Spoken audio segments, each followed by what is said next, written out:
Bonsoir, chers téléspectateurs. C'est un plaisir renouvelé. C'est toujours un plaisir d'être ici, d'être dans votre maison, de voir que vous m'ouvrez les portes sans que j'ai à frapper. La dernière fois, la semaine dernière, nous avons eu beaucoup de mal à présenter cette émission. Nous le regrettons. Cela ne dépend pas de nous. C'est les calamités, c'est les problèmes électriques qui ont amené à plusieurs ruptures de l'émission la dernière fois. Aujourd'hui, nous sommes de retour. Nous préparons le banquet des célibataires pour ce week-end. Banquet le 30 le 30 mars 2019 le 30 mars 2019 à l'hôtel Sinaha en face de l'école polytechnique à Yaoundé. C'est un plaisir de vous imaginer déjà à ce 30 mars. Nous imaginons que chacun d'entre vous sera là. C'est un moment de rencontre, c'est un moment de prise de contact en vue d'acheminer vers le mariage. Certains m'ont demandé pourquoi nous avons fait le banquet, pourquoi nous appelons ça banquet des célibataires. Eh bien, c'est parce que c'est un moment de réjouissance, c'est un moment de joie, c'est un moment, c'est aussi un petit repas qu'on va partager ensemble, mais c'est surtout pour répondre à la question qu'on me pose chaque fois à la sortie des conférences. Tonton, comment faire pour trouver la personne que je peux épouser? Tonton, n'as-tu pas autour de toi un garçon qui soit en âge de se marier? N'as-tu pas autour de toi une jeune femme que je peux épouser? Eh bien, venez au banquet des célibataires, ce sera le lieu idéal parce qu'il y aura toutes ces filles, il y aura tous ces garçons et sur place, vous pourrez nouer des contacts qui peuvent, sait-on jamais, aboutir au mariage. Aujourd'hui, nous allons parler de fait qu'on ne t'a pas oublié. Beaucoup de personnes, après une longue attente, après avoir trop attendu le mariage, on arrive déjà dans les 40, les 45, les 50, on se dit vraiment le temps a passé. Oh, depuis le jeune âge où j'espérais me marier, tous mes projets n'avancent pas. Est-ce que je vais vraiment me marier? On commence à se demander si on n'a pas été oublié. Si dans le marché du mariage, notre marchandise ne passe pas. Si par hasard, nous ne sommes pas maudits. Il y en a même qui arrivent jusqu'à penser que c'est une malédiction familiale qui fait qu'ils ne sont pas mariés. Ils ont fini par considérer le mariage pour d'autres comme la chance de leur vie. Que celle-là a eu la chance, celui-là a eu la chance. Et puis, ceux qui ont des projets de mariage qui n'aboutissent pas, finissent par se dire, ils n'arrivent pas à monter quelque chose de possible. Ils finissent par remettre tout ce qu'ils ont réussi à faire dans leur vie en cause uniquement parce qu'ils n'ont pas réussi à mener un projet de mariage jusqu'à son terme. N'en parlons pas alors de l'âge qui avance. On va voir des jeunes qui sont très exigeants quand ils sont dans la vingtaine, qui arrivent à la trentaine, commencent à être moins exigeants, et puis quand ils arrivent à la cinquantaine, ils deviennent extrêmement tolérants, prêts à s'engager avec n'importe qui. Mais pourquoi? Parce qu'il y a l'idée qu'on est oublié, l'idée qu'on nous a oublié, que le mariage est en train de nous échapper. Et nos familles sont là pour jouer le rôle mauvais qui consiste à nous mettre la pression par rapport au mariage. Les familles ont fini par faire croire aux jeunes que la réussite passe par le mariage, faire croire aux jeunes que se marier, c'est avoir réussi. Et cela se mélange donc dans leur tête. Vous allez voir un polytechnicienne, une fille médecin qui, tant qu'elle n'est pas mariée, estime qu'elle n'a pas réussi sa vie. Et cette pression-là crée en eux un stress qui finit par les amener à croire qu'ils ont été oubliés. Aujourd'hui, donc, nous allons parler du fait que vous n'êtes pas oubliés, vous qui n'êtes pas mariés en ce moment-ci, vous n'êtes pas oubliés, parce que premièrement, Dieu n'oublie personne. Même si tout le monde entier t'oublie, il y a une personne qui ne t'oublie pas, Dieu ne t'oublie pas. Si Dieu peut donner son Fils unique, si Dieu peut donner son Fils unique pour toi, pour ton salut, à plus forte raison de te donner un mariage. Le mariage, c'est quoi pour Dieu? Pour qu'il puisse ne pas te le donner. La Bible dit qu'il a tant aimé le monde. Il a tant aimé. Tu es parmi ces personnes qu'il a tant aimé. Il les a tant aimés qu'il leur a donné. Il a donné son Fils pour qu'ils puissent suivre, pour qu'ils puissent avoir le salut. À plus forte raison, le mariage. Le mariage, c'est quoi? Pour que ça puisse dépasser Dieu. L'amour de Dieu, au-delà de cela, n'oublions pas que Dieu est bon. Selon le psaume 100, verset 5, Dieu est bon. Dieu est bon signifie quoi? Beaucoup de personnes qui nous regardent actuellement s'exclament souvent, confessent souvent la bonté de Dieu, mais finissent par douter de Dieu. Dieu est bon, ça signifie que Dieu ne peut faire que des bonnes choses, ne peut faire que du bien. Cela veut dire que ce que tu vis en ce moment, ce que tu ressens, les douleurs que tu peux avoir, ce sera quand tu regardes Dieu comme quelqu'un qui ne peut faire que du bien, ce sera quelque chose que tu vas mettre dans le bien dont j'ai besoin, la souffrance dont j'ai besoin pour pouvoir expérimenter le bien que Dieu a pour moi. Et Dieu a un plan pour chacun d'entre nous. Il le dit dans Jérémie 29, il a un plan pour chacun. Et ce qui est bien dans ce plan, dans ce projet qu'il a pour chacun d'entre nous, c'est qu'il a dit que c'est un projet de paix et non de malheur. Donc Dieu n'a pas pour quelqu'un là un projet de souffrance, un projet de malheur. C'est nous qui nous éloignons des projets de Dieu et commençons à expérimenter un genre de souffrance, un genre de douleur. Dieu peut permettre que dans ma vie, il y ait des épreuves qui vont me bâtir, me construire, faire de moi la personne qui est comme il veut que je sois. Mais Dieu ne va pas nous donner des projets qui nous mettent dans les difficultés ou les projets qui nous mettent dans le trouble. Donc, ce sont des projets de paix, ce sont des projets de bonheur, pas des projets de malheur. Certains qui me regardent maintenant vont se dire, comme je suis marié, la femme que j'ai n'est pas une femme qui me vient de Dieu, parce que je souffre, parce que je ne ressens pas ce qu'il faut ressentir. Donc ça veut dire que ce n'est pas la bonne femme pour moi. Non, c'est pas ce que j'ai dit. J'ai dit, même si la vie est difficile dans ta relation maintenant, même si tu as l'impression que les choses ne vont pas comme elles devraient aller, si tu crois en Dieu, si tu comptes sur Dieu, tu sauras que ça va dans le cadre de ton bonheur, ça va dans le cadre de tes projets de paix. Et tu dois pouvoir vivre cette paix-là. Donc on va commencer par dire, tu n'es pas oublié. Si tout le monde a oublié, Dieu n'oublie personne. Et c'était bien que nous commençons notre émission par rappeler que même si on ne t'a pas oublié, Dieu n'oublie personne. Il y a une erreur d'orthographe sur on ne t'a pas oublié. On ne va pas en faire cas. Le script va peut-être le corriger d'ici la fin de l'émission. Si ce n'est pas possible, je compte sur votre indulgence pour considérer que le contenu de l'émission est plus important que l'emballage de l'émission pour ce qui transporte l'émission. Parce que quand je jette un coup d'œil, je vois bien qu'il y a une erreur, il y a une faute d'orthographe dessus. Donc on a dit, première chose, Dieu n'oublie personne. Et si tu es célibataire en ce moment-ci, tu es jeune, tu es en âge moyen ou bien tu es âgé, tu sais que je peux être confiant. Je peux être confiant parce que Dieu n'oublie personne. Je ne suis pas oublié. Il y a quelque chose qui est en train de se passer dans ma vie en ce moment-ci, mais il y a une chose qui est sûre, c'est que je ne suis pas oublié. Et dès l'instant où tu considères que tu n'es pas oublié, tu sais que tu as besoin de commencer à réfléchir différemment. Tu as besoin de renouveler ta façon de voir les choses. Tu as besoin de renouveler, comme dit la Bible, ton intelligence pour que tu puisses discerner quelle est la volonté de Dieu. Parce que tu peux te dire en ce moment-ci, mais d'accord, Dieu n'oublie personne, mais pourquoi ne suis-je pas marié en ce moment-ci? Renouvelle ton intelligence. Et quand on en parle dans le livre de Romains, de renouvellement de l'intelligence, on dit que c'est pour discerner quelle est la volonté de Dieu. Comment discerner la volonté de Dieu? Il faut que je renouvelle ma façon de voir les choses. La conception que j'avais du mariage doit être renouvelée. Tant que je n'ai pas renouvelé, j'aurai des difficultés à discerner quelle est la volonté de Dieu pour moi. Donc la première chose que je veux proposer, après le fait de reconnaître que Dieu n'oublie personne, c'est d'être prêt à changer quelque chose en vous. Ça dit que toi qui me regardes en ce moment-ci, mets-toi dans les dispositions à changer quelque chose en toi. Et l'une des choses les plus importantes que tu dois changer pour être à l'aise et vivre en paix ton célibat et t'épanouir même pendant ton célibat en attendant le mariage, c'est de changer ta conception de ce que veut dire attendre un mariage. Qu'est-ce que ça veut dire être dans l'attente du mariage? Et qu'est-ce que ça veut dire même le mariage? Pourquoi tu souffres en ce moment-ci? Comment reconsidérer l'attente? La première chose dans cette histoire de l'attente, c'est de dire, je ne dois pas être quelqu'un qui est assis et qui réfléchit à l'idée que quand est-ce que viendra mon mariage? On va me dire, est-ce que c'est possible?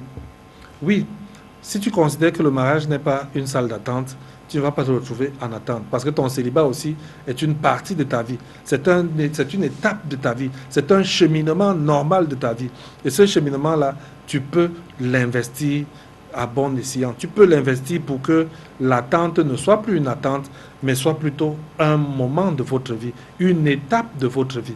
Quand vous aurez affaire aux mariés, vous allez remarquer que certains mariés regrettent leur célibat. Certains mariés vont dire, je regrette même de t'avoir épousé.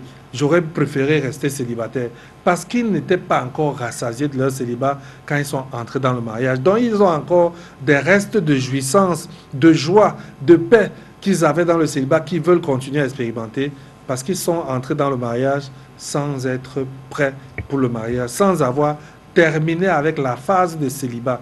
Et je ne veux pas que toi qui me regardes aujourd'hui, tu puisses entrer dans le mariage sans avoir terminé avec le célibat, sans avoir fait ce qu'il y a à faire quand on est célibataire. Et donc j'ai dit, changeons notre conception de l'attente et disons-nous, je ne suis pas en attente du mariage, mais je suis dans la vie du célibat.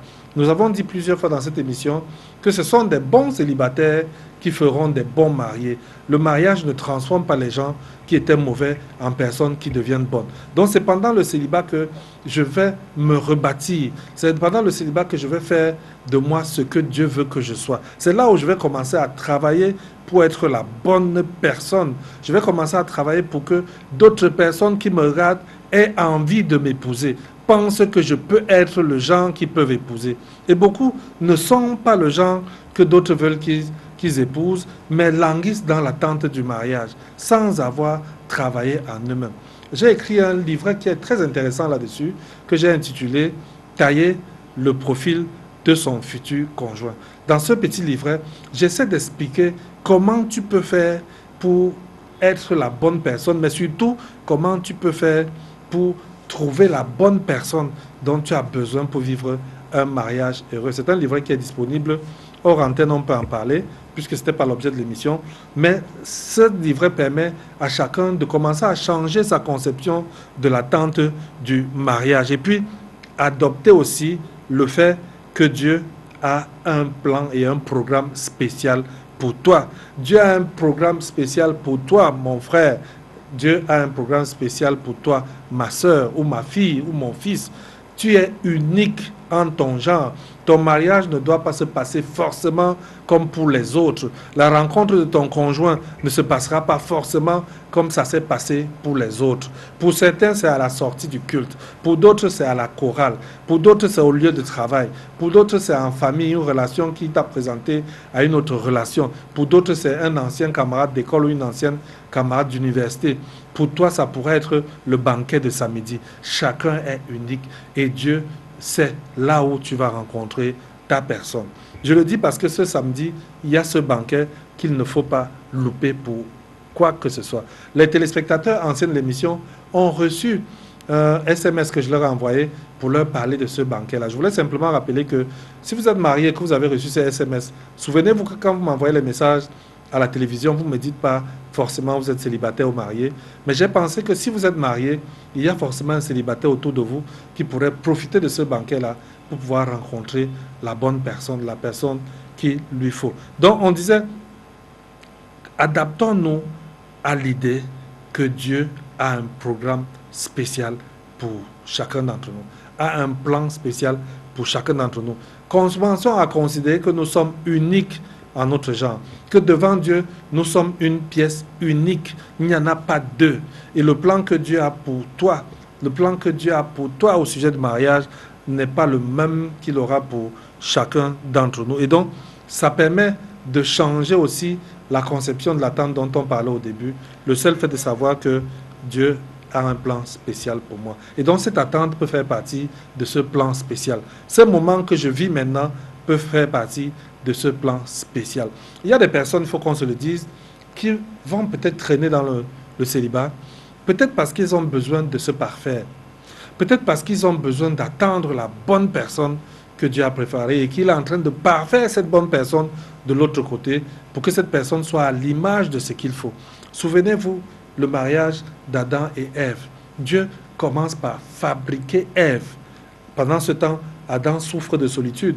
La Bible dit qu'il n'a pas trouvé d'aide semblable à lui. Mais ce moment d'attente-là, dont la Bible ne chiffre pas la durée, sera complètement oublié au moment où Adam va déclarer « Voici cette fois celle qui est os de mes os, chair de ma chair ». Il aura oublié cette attente-là, mais pourtant cette attente-là était nécessaire pour que la Ève qui est os de ses os et chair de sa chair soit conçue et soit mise devant lui afin qu'il puisse faire son choix. Donc, tu es spécial, je vais le répéter. Peut-être quelqu'un va dire, tu as dit ça déjà plusieurs fois, mais je vais le dire jusqu'à ce que tu comprennes et que tu conçoives dans ton cœur, dans ton esprit, dans ta façon de voir, que pour toi, il y a quelque chose de spécial que Dieu a créé. Si tu as compris cela, tu peux maintenant sortir du moule de la tradition, du moule de la culture, du moule de la religion avec tout ce que ça comme religiosité. Dieu veut une relation intime avec toi. Il veut une relation spéciale avec toi. Il sait que tu es unique et il veut avoir donc cette relation spéciale avec toi. Donc cette relation ne dépend pas de ce que la culture dit d'habitude. Ça ne dépend pas de ce que l'église ou les communautés que vous fréquentez disent. C'est une relation un à un, toi et Dieu, seul à seul. Il veut que tu sois dans cette relation-là. Il a ce qui s'applique spécialement à toi. Dieu a le conjoint qu'il te faut, celui qui s'applique comme un gant à toi. Pour Adam, c'était la côte qui lui manquait, qu'il fallait remplacer, et Dieu a trouvé cette bonne personne-là. Pour toi, il y a quelqu'un d'unique que Dieu a préparé, et Dieu a une réponse pour toi. Il y a des personnes qui me contactent, qui me disent, vraiment je prie, vraiment je me pose des questions. Est-ce que Dieu va me répondre un jour? Est-ce que Dieu sait même quel genre il me faut? Et certains arrivent même à concevoir qu'ils connaissent mieux que Dieu le genre qu'il lui faut. Ils vont dire, il me faut un gars qui a ceci, il me faut un gars qui a cela. Mais ils vont le dire sans compter sur Dieu. Ils vont le dire en pensant que leur intelligence leur suffit pour discerner le bon genre. Mais je vous dis, Dieu a la réponse pour toi. Il connaît ce qu'il te faut. Et ce qu'il te faut dépend de sa volonté à lui, Dieu, pas de ta volonté à toi. Tu es incapable de bien choisir. Je vous dis, quand je sors avec mon fils pour aller en magasin, pour lui acheter les choses qu'il lui faut, j'ai souvent deux choses que je fais avec lui. La première, c'est de lui laisser le choix. Il choisit ce qu'il veut. Mais la deuxième, c'est de choisir aussi ce que je pense qu'il a besoin. Et assez souvent, ce qu'il a choisi qu'il veut ne dure pas. Et ce que j'ai choisi qu'il lui faut est souvent plus approprié parce que je le connais mieux qu'il ne se connaît lui-même. C'est moi qui l'ai accouché, c'est moi qui l'ai élevé, je sais qui il est. Dieu est identique à ce type de raisonnement. Il sait exactement quelles chaussures il faut pour ton pied. Il sait exactement quel genre de garçon il te faut. Il sait exactement quel genre de fille il te faut pour te redresser. Il a la volonté même de le faire. Il veut te mettre en face de la bonne personne au bon moment et au meilleur endroit. C'est lui qui fixe ce bon endroit. C'est lui qui fixe ce bon moment-là. Il y a quelqu'un qui m'envoie un message juste pour me dire « Bonsoir, tonton Roger ». Ça me permet de mettre aussi le téléphone en silence en rappelant que l'émission est interactive.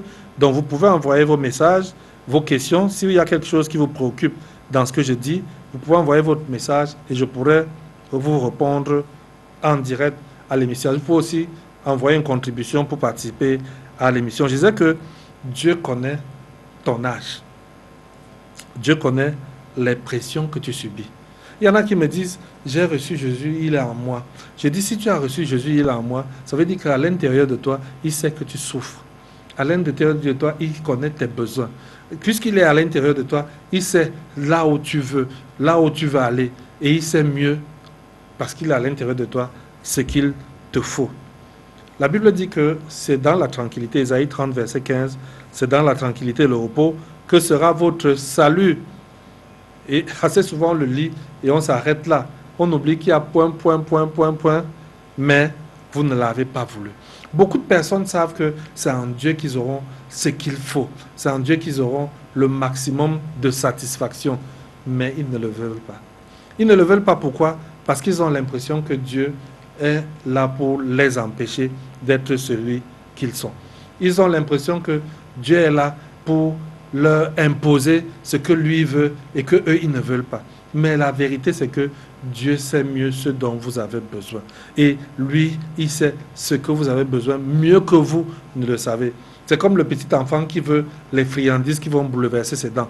Dieu, lui, sait mieux le repas qu'il vous faut. Il sait mieux la personne qu'il vous faut. Donc, ne l'oublions pas, c'est un fait qu'il faut mettre en place et le découvrir. Je lis ce message très rapidement. Merci pour ce message. La personne me dit qu'elle est de retour à Yaoundé et elle est d'accord pour reprendre le suivi si ça ne dérange pas. Donc ça, c'est un message de suivi hors contexte. Ça ne concerne pas directement l'émission, mais comme c'est le même téléphone que nous utilisons, Nous allons quand même le dire. Alors, qu'est-ce que ça signifie de mettre Dieu au premier plan pour pouvoir avoir la bonne personne au bon moment et au bon endroit? Parce que c'est Dieu qui décide cela. Cela signifie qu'il faut revenir à Dieu pour avoir son plan. Et quand tu as le plan de Dieu, frère, sœur, tu es au repos. Parce que si celui qui fait les choses, si celui qui a tout créé te donne des garanties, pourquoi vas-tu encore t'inquiéter? Le problème, c'est que beaucoup n'ont pas reçu ces garanties du Créateur. Ils n'ont pas reçu la révélation du Créateur de là où ils sont en train d'aller et comment ils doivent y aller. Ils n'ont pas la vision de Dieu. Ils n'ont pas le regard de Dieu. Donc la première chose, c'est revenir à Dieu. Reviens à Dieu. Reviens. N'aie pas honte, mon frère. N'aie pas honte, ma soeur. Le fils prodigue qui avait tout dilapidé des biens que son père avait mis à sa disposition se disait que, comme il a tout dilapidé, il a gâché toute sa vie au devant de son père. Mais grande était sa surprise, parce que lui, au moins, a eu le courage de s'arrêter et faire le point, se rendre compte qu'il vaut mieux qu'il soit sur son père, même si c'est pour manger avec les cochons. Quand il a décidé de rentrer à la maison, il a été surpris de la fête qui a été faite en son honneur. Dieu t'attend. Quel que soit ce que tu as fait, quel que soit l'endroit où tu es, quelles que soient les souffrances que tu as vécues, que tu sois dans le concubinage au plus haut degré, que tu sois dans le viens au reste qu'on ne peut même plus citer, sache que ton mariage passe par celui-là qui a un plan pour toi. Tu as pu te tromper et prendre la mauvaise voie. Tu as pu te tromper et faire des mauvaises choses. Sache qu'il a un plan et c'est ce plan qui va te mettre au repos. Il va dire au sujet du fils prodigue, il va dire, il était mort, il est ressuscité. Parce que le frère qui était resté s'étonnait qu'on fasse une telle fête pour quelqu'un qui a fait toutes ces bêtises-là. Sache que chaque fois que tu vas décider de te repentir et revenir en arrière, tu recevras ce que tu ne peux pas imaginer actuellement. Parce que tu es convaincu que tu as tout gâché. Mais non, que tu aies 50 ans, 55 ans, 60 ans, 40 ans, 30 ans, sans être marié, ayant vécu un genre de vie ou n'ayant pas vécu ce genre de vie-là, chez Dieu, il n'y a pas de plan B. Il n'y a que des plans A. Tu reviens, tu retrouves la voie de ton plan A. Mais tout ce qu'il faut, c'est de rentrer à lui. Parce que lui, il le dit dans le livre d'Ésaïe, que lui, sa main n'est pas courte pour nous exaucer. Sa main n'est pas courte. Mais c'est nous qui le fuyons. C'est le péché qui est entre nous et lui qui crée cette barrière-là. Saute cette barrière-là, mon frère, et reviens à la maison. Quelqu'un envoie un message. Je vais essayer de le lire. Même comme ce n'est pas encore le moment de lire les messages. Parce qu'on a prévu que les messages se lisent à la deuxième partie de l'émission. Quelqu'un me dit... D'accord, je vais revenir dessus. Ce n'est pas un message que je peux lire à l'antenne. Parce que certains messages sont tellement privés que on ne va pas les lire à l'antenne ici. Donc, revenir à Dieu. Se remettre à Dieu et puis suivre la méthode de Dieu. Parce que quand tu as dit, OK, je me suis débrouillé pour le mariage, j'ai essayé. Je suis entré dans la maison d'un gars. Je me suis dit que quand on va dormir ensemble, accoucher les enfants, il va m'épouser. Et puis tu te rends compte que les enfants sont déjà en 6e. L'autre homme vient d'avoir le BPC et tu n'es toujours pas marié. La personne avec qui tu vis dit même qu'il va aller chercher une deuxième. Pendant que tu es encore dans la même situation, ma soeur ou mon frère, c'est le bon moment pour dire, OK, je me suis trompé. Mais maintenant, il faut que je prenne le bon chemin. Et le bon chemin, c'est rentrer à celui qui a créé le mariage, te mettre devant lui, se mettre à genoux devant lui, et puis avancer maintenant avec lui. Et pour avancer avec lui, il faut suivre sa méthode et non notre méthode. Ce n'est pas à moi de décider comment je veux trouver mon futur conjoint, mais c'est à Dieu de décider comment. C'est lui qui fixe la norme. C'est lui qui dit pour toi, parce que pour toi c'est spécial. Ça peut être au banquet pour toi, mais pour un autre, ça peut ne jamais être au banquet. Pour toi, ça peut être l'opportunité de ta vie, mais pour un autre, ça peut être ailleurs qu'il a besoin d'aller pour trouver son futur conjoint. Mais Dieu seul fixe la norme. Dieu seul a la méthode. Et c'est à toi de t'aligner sur sa méthode et non amener Dieu à s'aligner sur sa méthode. Beaucoup de personnes veulent tromper Dieu. Beaucoup de personnes veulent rouler Dieu, dans le sens de dire, j'ai mes projets et je vais prier pour que Dieu sanctifie mes projets. J'ai ce que je veux faire et je vais appeler Dieu pour venir me secourir dans ce que je veux faire. Ce que Dieu veut, c'est que tu viennes chercher dans ce qu'il a déjà sanctifié, dans ce qu'il a déjà béni, ce que tu peux faire. Et viens dans sa maison parce qu'il a donc cette personne-là qu'il a prévue pour toi. Il a ce garçon qu'il a prévu pour toi. Puisqu'il connaît tes besoins, il les connaît mieux que toi. Il te connaît mieux que tu ne peux imaginer. Il est même à un niveau où tu ne peux pas savoir. Dieu veut que tu aies sa vision de ton célibat. Il veut que tu aies le regard qu'il a sur ton célibat. Il veut que tu vois le célibat comme lui, il le voit. Tu vas arrêter de souffrir dès que tu vas accepter de te décharger à lui, de se décharger sur lui de tout ce qui est comme souci. Moi, je ne dis pas que c'est mauvais de se poser la question de savoir quand on va se marier, mais c'est mauvais d'y rester. C'est bon que quand on se pose cette question, on va vers celui qui a la réponse. Si tu te poses la question et que tu ne cherches pas là où il y a la réponse, mais tu perds ton temps. La situation ne va pas s'améliorer uniquement parce que tu te poses des questions. Il faut se poser des questions et aller vers celui qui dit « Venez à moi, vous tous qui êtes chargés et fatigués. » Le célibat est devenu un fardeau pour toi. Tu n'arrives plus à dormir. Tu n'arrives plus à avancer. Tu as l'impression que ta vie est bloquée à cause de ce célibat. Il dit, venez à moi, vous tous qui êtes chargés et fatigués, je vous donnerai le repos. Parce que quand tu es revenu à lui, il te donne ce qu'il te faut pour être reposé. La paix. Il te donne la paix par rapport à cette situation-là. Il est prévu qu'à la mi-émission, nous prenons une pause musicale pour me permettre de respirer, revenir sur la deuxième partie.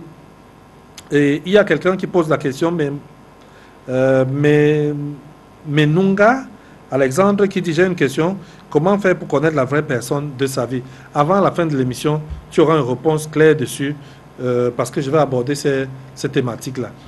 Et samedi, Menunga, Alexandre, tu n'es pas encore inscrit parce que je connais la liste des inscrits. Nous attendons 100.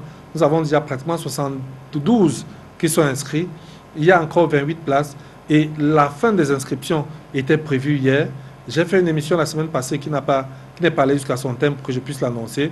Mais pour les téléspectateurs de Canal 7 Harmonie, nous prolongeons le délai, étant entendu qu'il y a encore quelques places.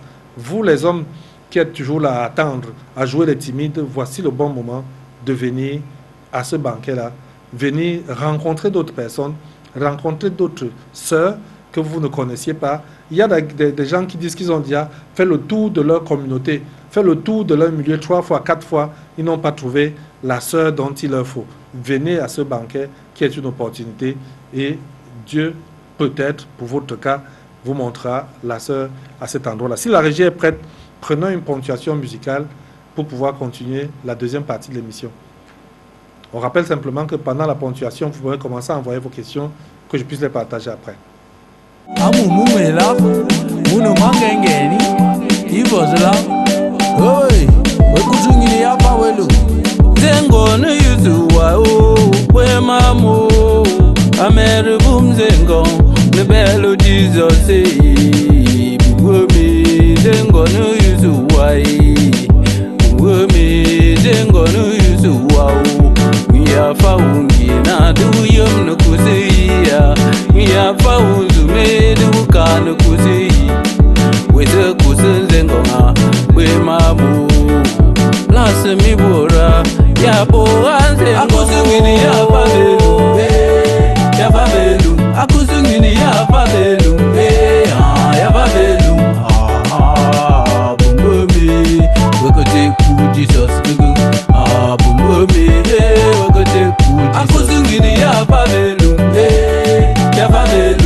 With anything I do, I will praise Jehovah. With anything in me, I will praise Jehovah. With anything I do, I will praise Jehovah. We use the mutela, monokusungiyo. We know, bumpelo. We move to the point, so go slow, you want to move.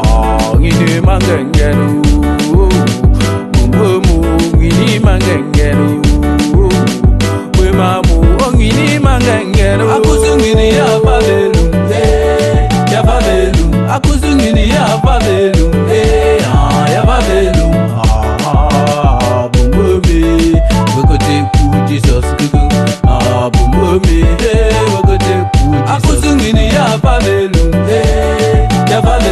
akuzungini ya valelu ya valelu bumumi wekote ku Jesus gugu bumumi wekote ku Jesus gugu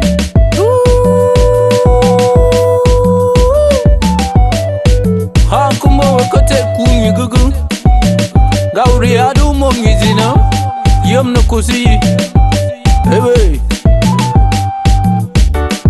ngawo yemu nurimu nfoka chewzumu kai mukwabe ori aha weka mangenge ye mangenge ngawo yuruna ukafai akuzungini ya valelu ya valelu akuzungini ya valelu ya valelu bumumi wekote ku Jesus gugu bumumi wekote ku akuzungini ya valelu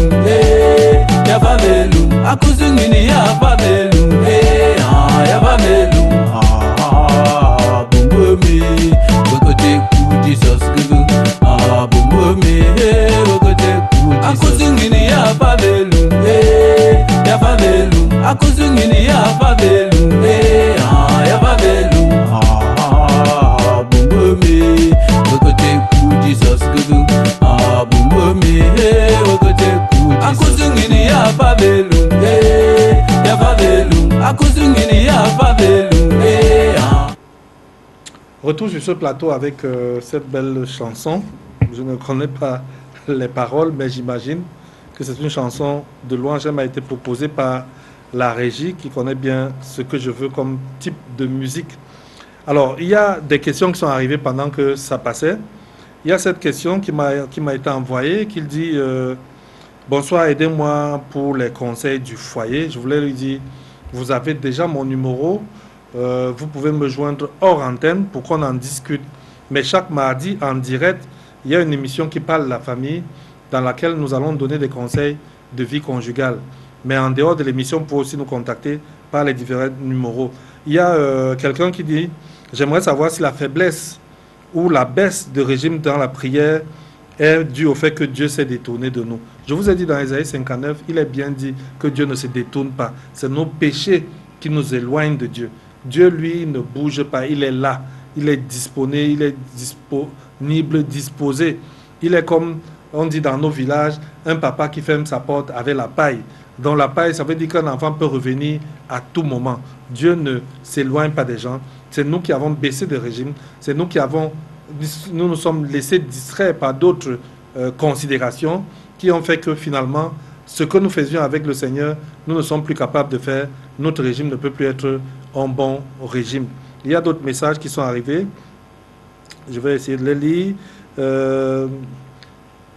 Bonsoir, tonton Roger. J'exhorte mes frères et sœurs que tout commence avec Dieu et nous devons être consacrés à 100% à Jésus pour être conduits dans notre mariage comme dans tout autre plan de Dieu dans notre vie. Merci, Raphaël. Raphaël, je rappelle que le banquet des célibataires, c'est samedi. Si tu es marié, tu as certainement un enfant à côté de toi qui sera béni par ce banquet-là. Donc, n'oublie pas, nous avons besoin de cela.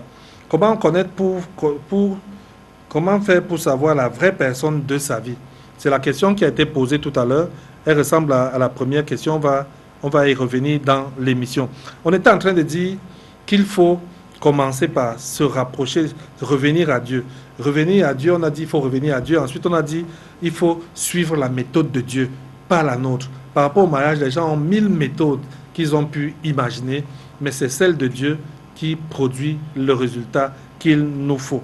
Et pour comprendre cela, il faut se dire que le mariage et le célibat sont quelque chose que Dieu a mis en place et que j'ai besoin de comprendre. Dans Matthieu 19, Jésus parle des types de célibat. Et tu dois te poser la question de savoir pourquoi je suis célibataire. La question pourquoi je suis célibataire ne doit pas seulement être une question de regret, ça ne doit pas être seulement une question de résignation, mais ça peut aussi être une question qui me permet de réfléchir à mon cas. Il y a des personnes qui sont devenues célibataires par elles-mêmes, parce qu'elles ont mené un genre de vie, parce qu'elles ont décidé de mener un genre de vie et elles se sont retrouvées bloquées. Il y a des personnes aussi qui sont célibataires, peut-être parce que dans leur environnement, il y a des esprits mauvais qui luttent contre le mariage, des mauvaises invocations, des mauvaises alliances. Ça, je ne les exclus pas. Mais il y a aussi des personnes qui le sont devenues à cause des choix qu'ils ont faits. Quand vous rencontrez quelqu'un qui a fait un choix du célibat sacerdotal, c'est-à-dire il a décidé que lui ne va pas se marier, il va simplement servir Dieu toute sa vie. Celui-là, on ne peut pas lui reprocher son célibat. Donc, toi qui me regardes, sache que ton célibat, tu dois savoir quelle est l'origine. Si l'origine, c'est le plan de Dieu, c'est-à-dire que le cheminement de Dieu dans ma vie est en cours, tu ne peux que bénir Dieu, tu ne peux que rendre grâce parce que tu es dans le chemin. Mais si ce n'est pas ça, et que cela vient d'autres aspects, ça veut dire qu'il y a un travail que tu dois faire consistant à revenir à Dieu, à essayer de voir quelles sont les embûches que tu as rencontrées venant de toi ou venant des autres qui ont pu être un obstacle pour ton mariage et travailler là-dessus. Cela permettra donc, quand tu as compris là où vient ton célibat, on peut en parler hors antenne. J'espère que samedi, on va dire un petit mot là-dessus lors du banquet, mais hors antenne, on peut en parler dans les différents forats dans lesquels je donne des partages. Quand on a compris cela, on peut maintenant aller à comprendre la conception de Dieu pour le mariage. Qu'est-ce que Dieu veut comme mariage pour moi? Madame me demande ou monsieur me demande où est située l'émission. L'émission que vous êtes en train de suivre, si vous regardez au-dessus, vous allez voir, c'est écrit Canal 7 Harmonie. C'est à Canal 7 Harmonie que l'émission se fait en direct et en rediffusion. Mais quand je dis me contacter, vous avez mon numéro. Dès que vous avez le numéro de quelqu'un, vous avez déjà un contact de lui et vous êtes déjà capable de le contacter. Donc vous avez mon numéro, vous saurez comment me contacter, soit par téléphone, soit par WhatsApp. Vous avez mon nom qui est écrit à l'écran. Vous pouvez aussi me contacter par tous les autres réseaux sociaux. Vous tapez mon nom, vous allez me retrouver. Mais le plus facile, c'est le contact qui est affiché à l'écran. Alors, quelle est ma conception du mariage? Toi, célibataire qui veux te marier, quelle est ta conception du mariage? Quand je dis conception du mariage, je veux surtout les raisons pour lesquelles tu veux t'engager dans le mariage. Parce qu'il y a des mauvaises raisons de se marier. Quelqu'un peut se marier parce que son cœur bat. Et c'est c'est la raison que la plupart des jeunes utilisent aujourd'hui. Nous étions à la radio hier avec le frère Augustin et beaucoup de jeunes pensent que le mariage doit être la conséquence d'un cœur qui a battu. J'ai vu une fille, j'ai vu ses formes, j'ai vu un garçon, j'ai vu sa fortune, il faut qu'on se marie. Ce n'est pas une bonne raison de se marier. On ne peut pas se marier pour cette raison-là. On ne peut même pas non plus se marier par plan du fait que je brûle. Vraiment, si je me marie pas maintenant, je vais faire des bêtises. Ça, c'est un mariage social, on peut le faire. Mais le vrai mariage doit se marier pour des bonnes raisons. Il faut se marier parce qu'on a fini avec le célibat, on a un plan de vie qu'on veut dérouler et dans ce plan de vie-là, on a besoin d'une aide semblable. Et quand on dit une aide semblable, pour ceux qui ont posé la question tout à l'heure, ça permet de comprendre déjà comment je vais reconnaître l'âme sœur. Adam, lui, il a dit « os de mes os, chair de ma chair ». Et si vous lisez la Bible, vous allez constater que Adam va dire « voici cette fois-ci ». Il n'a pas dit « voici celle qui est os de mes os, cette chair de ma chair », mais il dit « voici cette fois-ci ». Pourquoi cette fois-ci? Cette fois-ci, ça veut dire qu'il y a eu d'autres fois. Ça veut dire qu'il y a des moments où il a cru trouver la bonne personne, cru trouver ce qu'il faut, mais cette fois-ci, c'est vraiment l'os de ses os, chair de sa chair. Toi qui me poses la question de savoir comment reconnaître qu'est-ce qui est l'os de tes os, qu'est-ce qui est chair de ta chair, qu'est-ce qui fait toi être toi, qu'est-ce qui te définit. Et dès que tu as compris ce qui te définit, j'ai parlé du petit livret Tailler le profit du futur conjoint. Peut-être que tu as intérêt à le lire. Dès que tu auras su qui tu es, tu pourras savoir qui est le futur conjoint, qui peut être le futur conjoint, dans quelle catégorie, dans quelle classe, dans quelle typologie je peux trouver ce futur conjoint-là. Mais si tu ne sais pas qui tu es, ne te demande pas qui tu vas épouser. Ça, c'est un accident qui tarde à se produire. Non, ne veux pas que ton mariage soit un accident qui va se produire de façon certaine. Je veux que ton mariage soit une bénédiction. Donc, les raisons pour lesquelles je m'engage déterminent le genre de mariage que je vais vivre.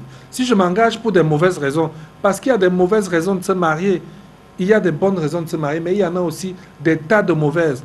On ne se marie pas pour régulariser une situation. Oh, elle est enceinte, il faut qu'on se marie pour que l'enfant naisse dans un foyer. L'enfant va naître dans un foyer, c'est bon pour lui, mais pour vous deux qui vous mariez, seulement pour cette raison-là, sans avoir étudié les autres raisons pour lesquelles vous pouvez vivre ensemble, quand l'enfant sera né, il sera né avec un père et une mère qui sont mariés. Et après, donc, vous allez vivre quoi? S'il n'y a rien qui fait de l'un l'os des os de l'autre et chair de sa chair, s'il n'y a rien qui fait que l'un est semblable à l'autre, comment vous allez vivre ça? Vous allez peut-être faire des concessions pour faire grandir l'enfant, mais un jour il sera grand et vous allez vous rappeler qui vous êtes exactement. Donc, les bonnes raisons, il faut surtout tabler sur les bonnes raisons. Si on a fini ça, parce que j'ai pris, mon émission devait avoir 4 grandes phases. La première phase, c'était de dire, Dieu n'oublie personne. La deuxième phase, c'était de dire, tu as quelque chose à changer en toi, dans ta conception des choses, dans ta conception de ta relation avec Dieu, dans ta conception même de pourquoi tu vas te marier et dans ta conception de ce que c'est l'attente du mariage. Quand tu as réussi à changer ces conceptions-là, maintenant, tu vas t'engager à vivre un célibat épanoui. Et pour vivre un célibat épanoui, il y a des adversaires qu'il faut combattre. Le célibat épanoui va se vivre dans une espèce de combat permanent. Il y a un combat permanent contre les pulsions. Les pulsions sont de tout genre. Les pulsions ne sont pas seulement sexuelles. Les pulsions peuvent être de tout genre qui t'amènent à sortir du cadre de ton célibat pour aller chercher l'épanouissement dans des jouissances qui sont en horreur à Dieu. Philippiens 4.8 dit que tout ce qui est bien, n'est-ce pas, doit être l'objet de vos pensées. Qu'est-ce que ça veut dire? Si on prend Philippiens 4.8, on va voir que dorénavant, le célibataire qui veut vivre une vie épanouie va passer toutes ses pensées au crible, au filtre de Philippiens 4.8. Il va passer sa façon de voir les choses à ce filtre. Dès qu'il a un projet, dès que des amis l'invitent, dès qu'il rencontre une nouvelle personne, il passe ça sur Philippiens 4.8. Vous pouvez lire Philippiens 4.8 à la maison si vous voulez. Il passe à ce filtre-là et ça lui permet de savoir si il est en train de faire ce qui est bien. Il faut toujours donc se poser la question, à ce moment-ci, qu'est-ce que Dieu dit de moi? Qu'est-ce que Dieu dit de moi pendant que je suis en train de vouloir faire ce que je suis en train de faire? Et ça va donc m'amener à ramener mes pensées, à être conforme à mes croyances, à mes convictions et à mes certitudes. Et ça va m'amener à vivre une vie de célibataire intéressante. Parce que une vie cohérente, une vie basée sur des croyances, des convictions, mais surtout une vie conforme à ses croyances et à ses convictions. Beaucoup de personnes aujourd'hui ont beaucoup de croyances.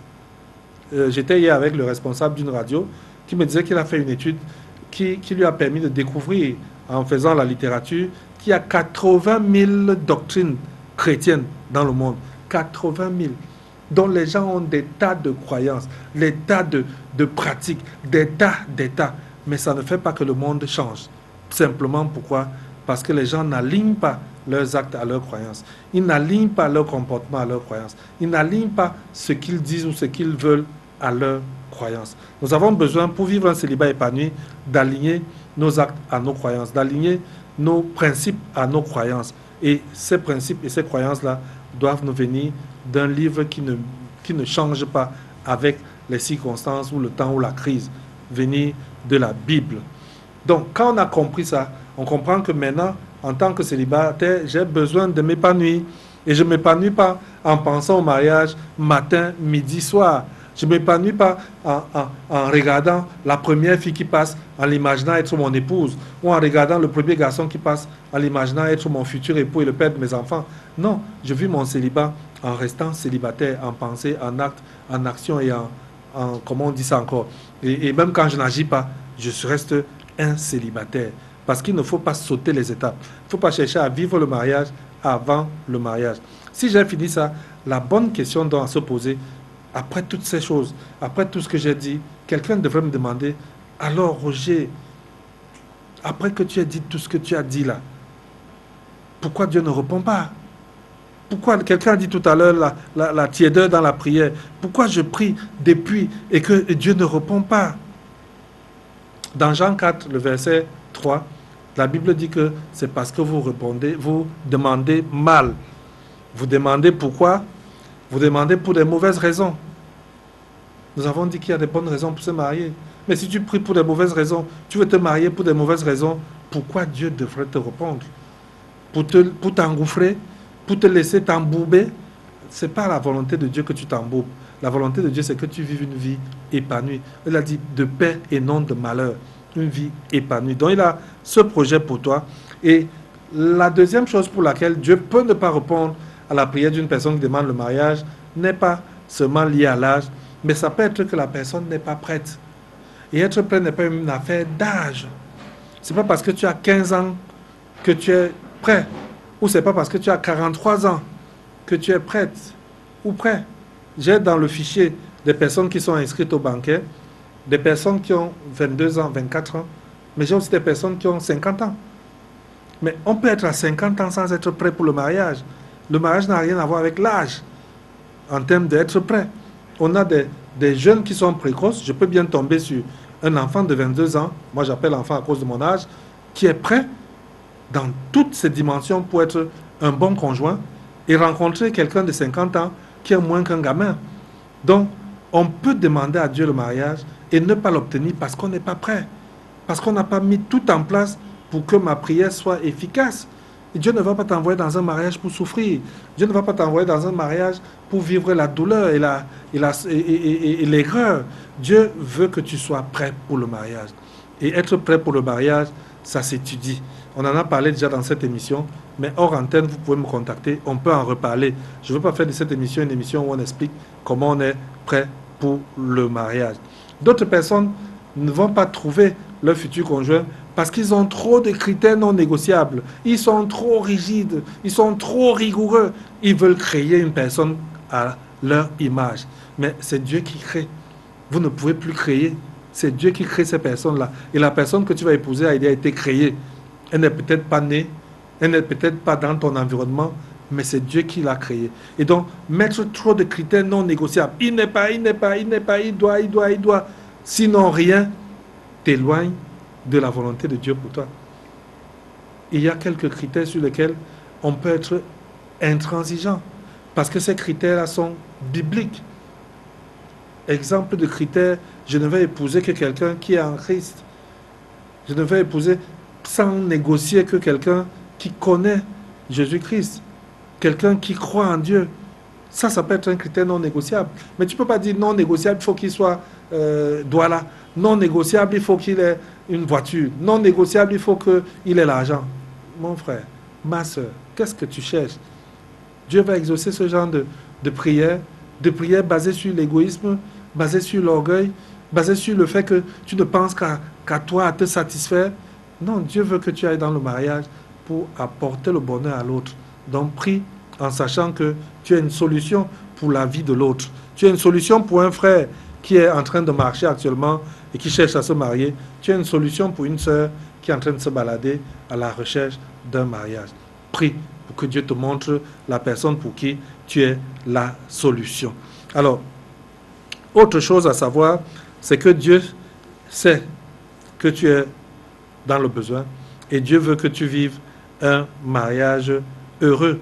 Dieu veut que le mariage que tu vas avoir soit un mariage que tu ne vas pas oublier parce que tu auras vécu le bonheur dans ce mariage.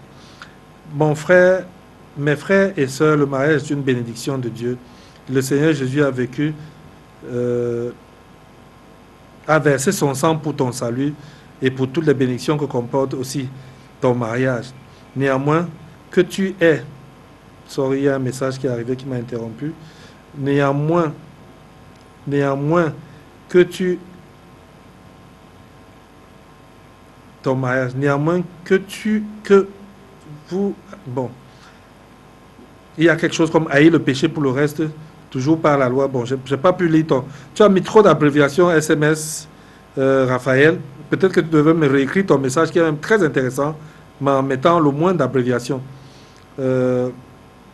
Autre message, bonsoir coach, s'il vous plaît, comment savoir qu'un célibat est la volonté de Dieu. Comment discerner quel célibat vient de Dieu et quel célibat ne vient pas de Dieu?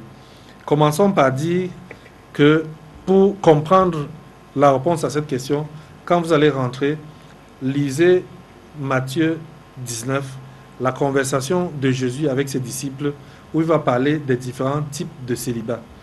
Il va dire qu'il y a des célibataires qui le sont depuis le ventre de leur mère, c'est-à-dire prédestinés au célibat. Ils vont vivre leur célibat toute leur vie. Il va dire qu'il y a des célibataires qui le sont devenus à cause des autres, à cause du regard des autres. Il va dire qu'il y a des gens qui sont devenus célibataires par choix. Mais comment savoir que c'est Dieu qui veut que je sois dans le célibat en ce moment-ci, ou bien de façon définitive? Tout cela entre dans le cadre du discernement spirituel. Mais si je suis convaincu que je n'ai posé aucun acte, que je n'ai rien fait qui puisse me pousser et m'enfermer dans le célibat, alors je peux penser que le célibat que je vis maintenant est voulu par Dieu comme un temps de perfectionnement en attendant d'entrer dans le mariage, comme un cheminement qui va me mener au mariage. On a toujours dit que à cette émission, on va donner quelques explications, mais on peut pas aller trop loin dans les explications, on va donner le peu qu'on peut. Ma soeur, mon frère, pour un bon mariage, sois bâti en Jésus, en te rapprochant de plus en plus de Dieu pour mieux connaître le plan et la direction de Dieu pour ta vie. Que Dieu nous fortifie davantage d'Hérodiade. Merci d'Hérodiade. C'est l'esprit même de l'émission d'aujourd'hui de dire il est possible de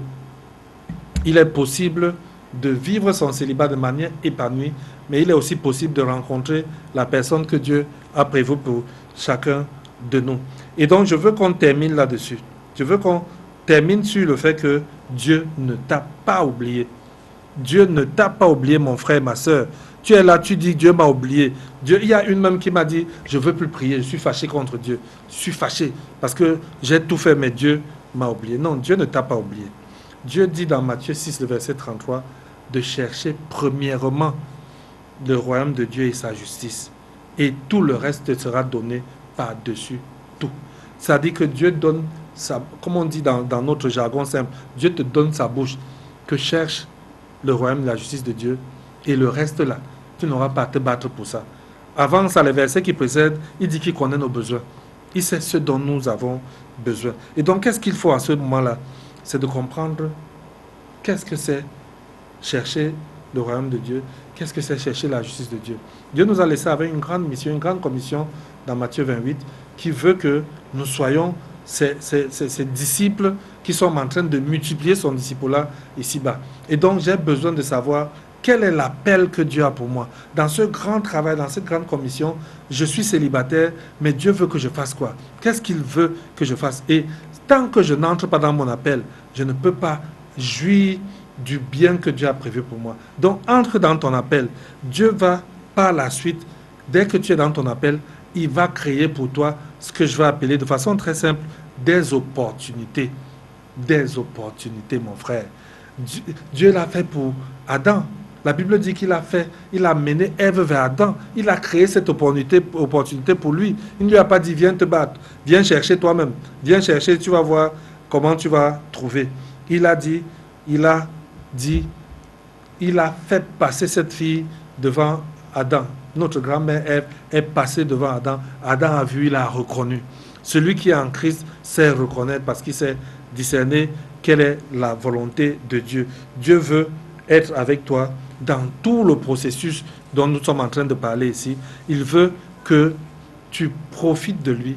Il veut que tu gagnes en lui. Il veut que tu t'épanouisses en lui. Il veut que ton futur mariage soit un réel succès. La Bible dit dans Matthieu 8, verset 32, lui qui n'a point épargné son propre fils. Lui qui n'a point épargné son propre fils pour toi, c'est le mariage qui va dépasser Dieu. Au point où on va même discuter des heures. Nous avons prié pour le banquet. Nous avons dit au Seigneur, il y a des personnes pour qui tu as prévu que c'est au banquet qui vont trouver la leur. Nous prions pour que ces personnes soient au banquet. Nous prions pour que tu leur montres la voie du banquet. Nous prions pour que toutes les mauvaises doctrines qu'ils ont dû apprendre là-haut, le banquet ceci, le banquet cela, qu'ils soient à l'endroit où tu veux qu'ils soient. Que l'opportunité que tu as mis pour eux, qu'ils puissent retrouver cette opportunité-là samedi 30 à l'hôtel Sinaa. J'ai rappelé que les inscriptions étaient closes depuis hier. Depuis hier. mais que spécialement pour les téléspectateurs qui sont la raison de vie de moments de famille, nous prolongeons les délais d'inscription. Je demande aux hommes qui sont téléspectateurs de moments de famille de se rapprocher de moi à partir des numéros qui sont en bas pour prendre les conditions de participation à ce grand banquet. Je vous ai dit, il y a déjà près de 72 personnes inscrites et l'âge varie entre 22 et 50 ans des personnes qui sont inscrites. Vous êtes peut-être dans cette tranche d'âge-là. Il y a une dame, elle me regarde même actuellement, qui a dit qu'elle voulait s'inscrire, mais elle ne sait pas s'il trouvera chaussures à son pied. Ma soeur, elle a 53 ans. Ma soeur, je veux te dire, avec Dieu, tout est possible. Avec Dieu, rien n'est impossible. Moi, je ne suis plus dans les choses où j'hésite quand je parle des choses de Dieu. Je crois que Dieu va faire ce qu'il a fait pour ceux qu'il a préparés pour ce banquet-là. Donc, je prie pour que ceux qui sont prêts pour le mariage, qui veulent se marier, qui se posent des questions pour se marier, le banquet samedi sera l'opportunité de rencontrer d'autres personnes. Il y a des personnes qui regardent à la télé, ils m'envoient après le message, « Tonton Roger, est-ce que tu mets les gens en contact pour le mariage ?» Non, mais cette fois-ci, j'ai organisé tout un banquet. Venez à ce banquet-là. Venez à ce banquet et venez participer. C'est l'émission Moment de famille qui organise le banquet avec l'association Famille à Cœur. Pourquoi ne pas venir, même ne serait-ce que d'abord pour encourager Moment de famille, qui est l'émission que nous regardons tout le temps, mais surtout pour être sur le plan que Dieu a peut-être prévu pour nous. Peut-être que c'est là où vous allez trouver la personne que Dieu a prévue pour vous, peut-être dans une autre occasion, mais peut-être aussi à cette occasion-là. Bonsoir Dieudonné, comment je peux faire pour te voir personnellement? Tu as mon numéro de téléphone, frère, ou ami, ou confrère. Quand tu as le numéro de téléphone de quelqu'un, le reste n'est plus compliqué. Tu peux le voir à tout moment. C'est très simple. Donc tu as mon numéro, tu me contactes. Je reçois tous les après-midi à partir de 14 h à mon cabinet en Guayaquil au Cradat. Il suffit que vous preniez rendez-vous. Je suis assez souvent disponible parce que Dieu m'a accordé la grâce d'être mon propre patron dans le séculier et dans le ministère. Je suis aussi le responsable de Famille à Cœur et le principal animateur de l'émission Moment de famille. On est en train de s'achever à la fin de l'émission. Je veux dire, pour terminer, banquet des célibataires, demain, samedi, je vous y attends, mais inscrivez-vous avant. Dieu connaît ton besoin. Mon frère célibataire qui me regarde, ma soeur célibataire qui me regarde, Dieu connaît ta situation. Profite pendant ce temps pour t'apprêter pour le mariage que Dieu a prévu pour toi. Si tu crois en cela, accorde-toi avec Dieu. Rapproche-toi de Dieu. Suis ses méthodes et que Dieu te bénisse. Au revoir.